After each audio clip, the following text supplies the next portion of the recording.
Buhay mahiwagang tunay, may hirap mayroong ginhawa, maraming pagsubok araw-araw, ngunit kayang lampasan yan.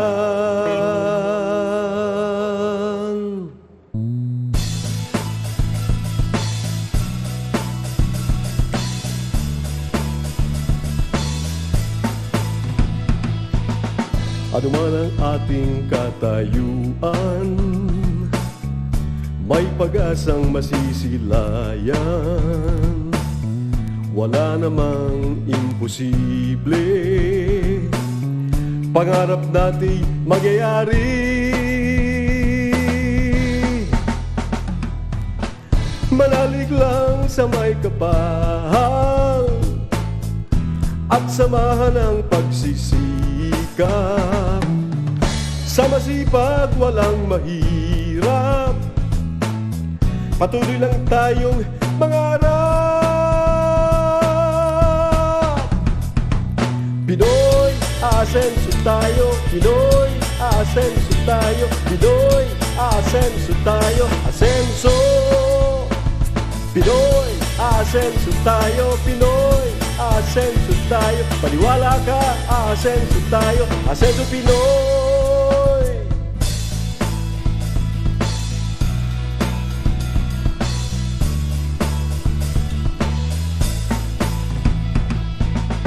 Ang buhay mahiwagang tunay, may hirap mayroong ginhawa, maraming pagsubok araw-araw, ngunit kayang lampasan yan.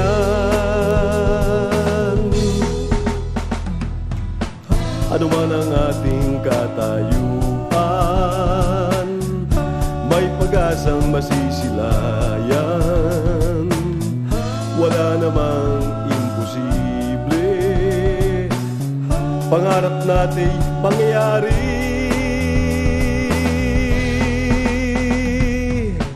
Manalig lang sa may kapal at samahan ang pagsisikap. Panaginip at adhikain, sama-sama nating abutin. Pinoy, asenso tayo. Pinoy, asenso tayo. Pinoy, asenso tayo. Asenso. Pinoy, asenso tayo. Pinoy, asenso tayo. Maniwala ka, asenso tayo. Asenso Pinoy.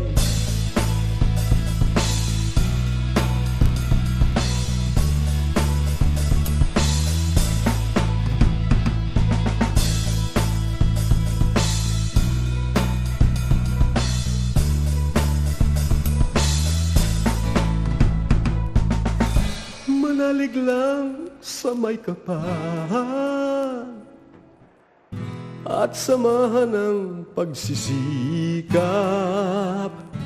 Tamang landas kapag tinungo, tiyak ang ating pag-asenso. Pinoy, asenso tayo. Pinoy, asenso tayo. Pinoy, asenso tayo. Asenso. Pinoy, asenso tayo. Pinoy, asenso tayo. Maniwala ka, asenso tayo. Asenso Pinoy. Pinoy, asenso tayo. Pinoy, asenso tayo. Pinoy, asenso tayo. Asenso Pinoy.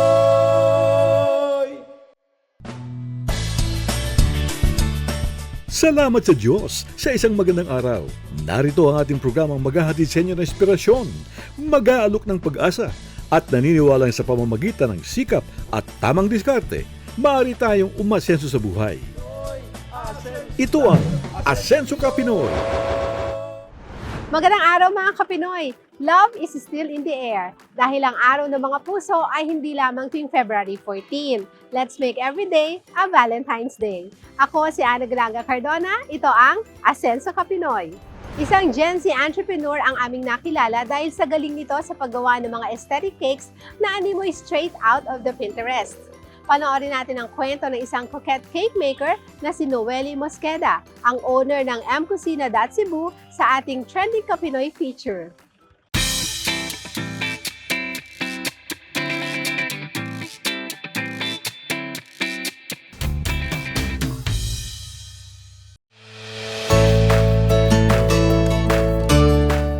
Isa na namang small business owner at home baker ang aming nakilala sa social media, Miss Noely Mosqueda, ang Gen Z college student from Cebu na nag-trending dahil sa kanyang signature creation, ang coquette style cakes. Alamin natin ang kanyang kwento. Since I own a home-based cake shop here in Cebu, I specialize in making aesthetic cakes, cupcakes, and even cookies and any other pastry goodies. And I also offer unique flower cake sets, which yung my small bento cake and the other side and beside nun is yung flowers. Kagaya po nito, I have here a sample on my Valentine's collection. So this is an example of flower cake set. So we have here a small cake, tapos on the other side is a flower arrangement.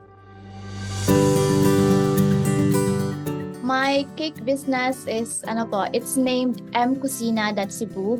I was known for making aesthetic cakes and marami talaga akong natatanggap na feedback na hindi lang daw po maganda yung cake but masarap din. And if you can see, it's straight out from the Pinterest po. Tas if I ever ask for feedback sa client, talagang sinasabi nila na masarap, na balance lang yung sweetness. Yun yung reason na dapat i-patronize ng Kapinoy natin yung cake business ko.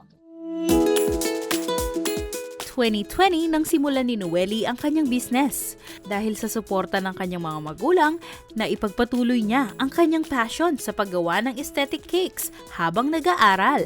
Yung mga aesthetic cakes ko na pinopromote ko online, especially sa TikTok, yun yung patok talaga sa mga customers. Kasi may one video kasi ako na sa TikTok, pinost ko at hindi ko in-expect na maging viral or maging trending yon.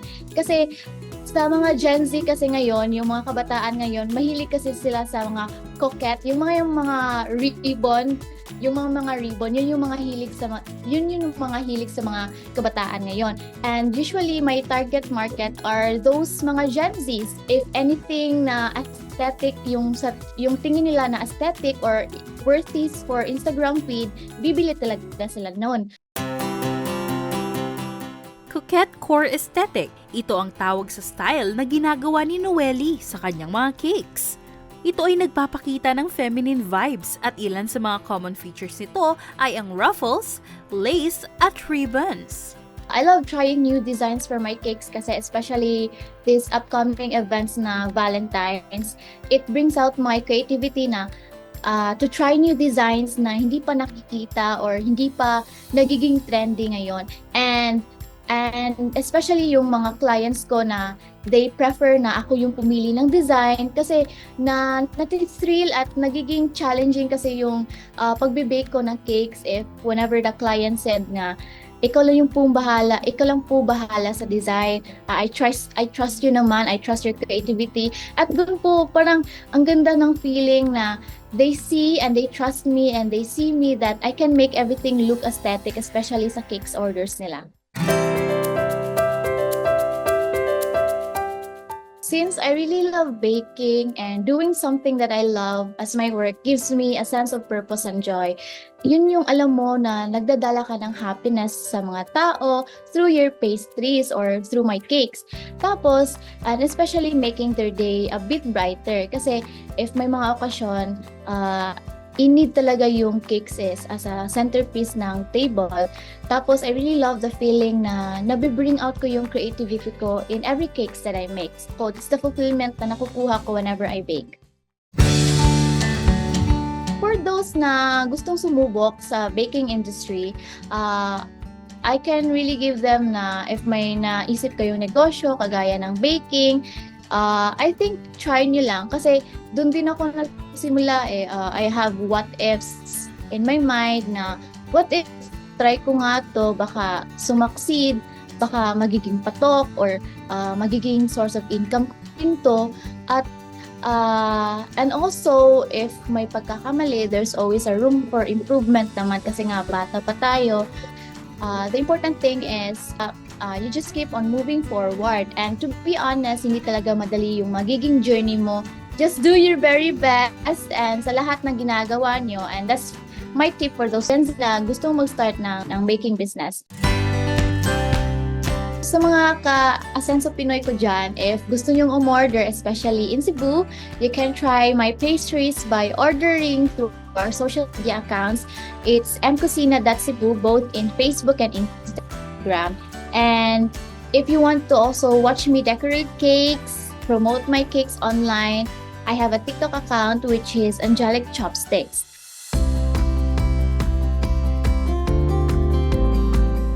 Noelle Mosqueda, baking cakes using coquette core aesthetic. Ang sweet treat na very cutesy at legit na IG worthy. A must-have this Valentine's Day.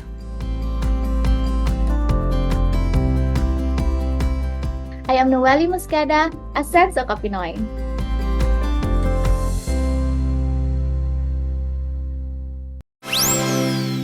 Hello, Manga Kapinoy. Please like and follow our Asenso Kapinoy Facebook page. At Paramaging Updated KO and our Asenso contents, you may subscribe to our YouTube channel and hit the bell button for more updates. Asenso Kapinoy.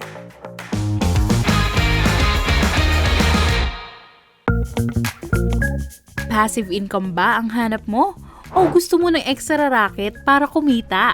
An Amazing Business got you covered. Be an authorized wholesaler of JZ Organic Barley and House of Franchise and embrace the world of drop shipping. There's no need to worry about the operational expenses of the business such as rent or utility bills dahil pwede ka nang kumita gamit lang ang iyong smartphones. Interested? Usap tayo! Mag-message lang sa An Amazing Facebook page to start your own dropshipping business with JC Organic Barley and House of Franchise.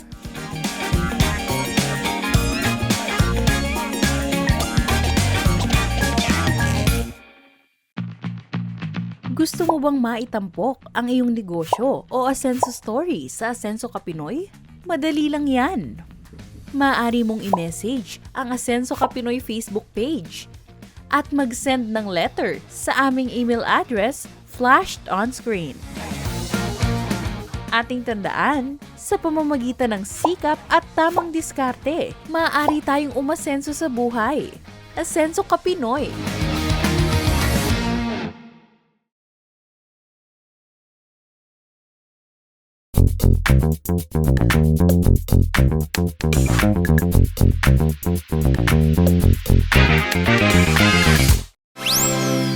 Pinoy, asenso tayo. Pinoy, asenso tayo. Asenso Pinoy!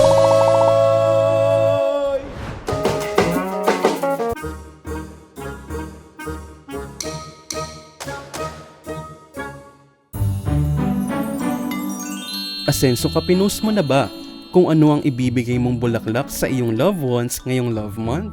Karaniwan ay ang bulaklak na rosas, ang special flowers na binibigay para sa ating mga mahal sa buhay tuwing sasapit ng araw ng mga puso. Pero alam mo bang may bulaklak na mirasol na pwede mong i-consider as your V-Day gift kung may marites? Meron ding mirasol, pero hindi ito chismis mga Kapinoy. Ang bulaklak na mirasol ay ang mas kilala natin sa tawag na sunflower. Kaya para maiba naman, bakit di mo bigyan ng mirasol o sunflower ang iyong mahal ngayong Valentine's Day to brighten the day? Asenso Kapinos mo ba na ang sunflower ay may matataas na stem na umaabot ng 3 to 4 meters tall? Ang mga dahon nito ay malalaki, may hugis puso at makapal. Ang mga mirasol ay kadalasang tumutubo sa pinakamalamig na temperatura ng taon. Kaya naman, makakakita ka ng mga beautiful sunflowers tuwing bare months. Ang mirasol o sunflower ay karaniwang simbolo ng pag-asa. hugis bilog na tila ba isang araw na nagbibigay ng liwanag sa ating buhay. Anumang pagsubok ay kaya nating harapin, basta manalig lamang sa ating Panginoon. Yan ang bulaklak na mirasol o sunflower. Asenso Kapinos muna Kapinoy!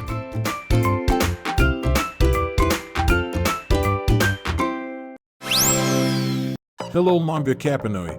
Please like and follow our Senso Kapinoy Facebook page. At Para Maging Updated KO and our Senso contents, you may subscribe to our YouTube channel and hit the bell button for more updates. Asenso Kapinoy.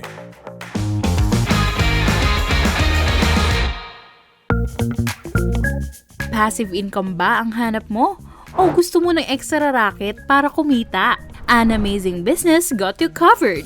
Be an authorized wholesaler of JZ Organic Barley and House of Franchise and embrace the world of drop shipping. There's no need to worry about the operational expenses of the business such as rent or utility bills dahil pwede ka nang kumita gamit lang ang iyong smartphones. Interested? Usap tayo! Mag-message lang sa An Amazing Facebook page to start your own dropshipping business with JC Organic Barley and House of Franchise.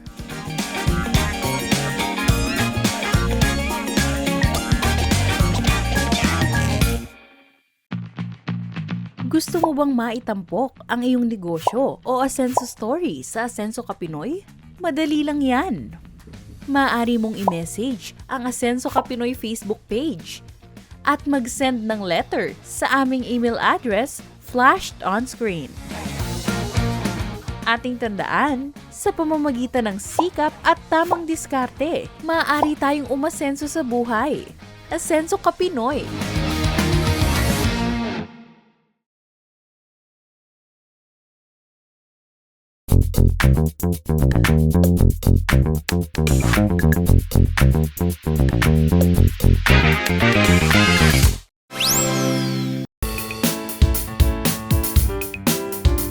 Makinig sa inyong kliyente o customers. Ang feedback at inputs mula sa mga customers sa kliyente ay isa sa pinakamahalagang kritikal na impormasyon na dapat bigyan ng pansin at aralin.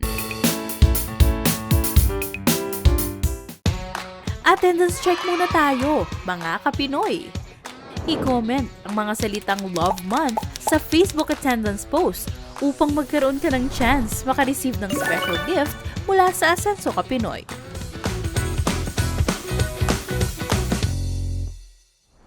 Sa panahon ngayon, ang pagninegosyo ay wala na yan sa edad. Sabi nga nila, age is just a number. Kabilang ka man sa mga generation na baby boomers, millennials, or Gen Z, basta may passion ka sa pagninegosyo at gusto mo ang ginagawa mo, pwede mo na itong umpisahan upang sa kalaunan ay mapaasenso ang business mo. Thank you for always watching Asenso Kapinoy live stream tuwing Sabado sa ating YouTube channel. For feature suggestions, you may comment down below. And please don't forget to subscribe sa Asenso Kapinoy YouTube channel at mag-follow sa aming Facebook at TikTok accounts para updated kayo sa aming mga gimmicks kung saan ay may chance kayong makatanggap ng special gift mula sa Asenso Kapinoy. See you again next Saturday mga Kapinoy para sa mga makabuluhan at nakaka-inspire na mga Asenso Kapinoy stories. To God be the glory. Ako si Ana Galanga Cardona, nagsasabing Asenso Kapinoy. Mga Kapinoy, before we end our program, I'd like to invite all of you to please subscribe, like, follow, and share our Facebook page and our YouTube channel, Asenso Kapinoy. Naway naibigan niyo ang ating pagkatanghal sa araw na ito. At sana'y may napulot kayong aral na inyong magagamit tungo sa inyong pag-asenso. Walang imposible sa taong nananalig sa Diyos at nagsisikap umasenso sa buhay. Ang Asenso Kapinoy ay inyong gabay upang harapin ang bukas na puno ng pag-asa. Ito ang Asenso Kapinoy.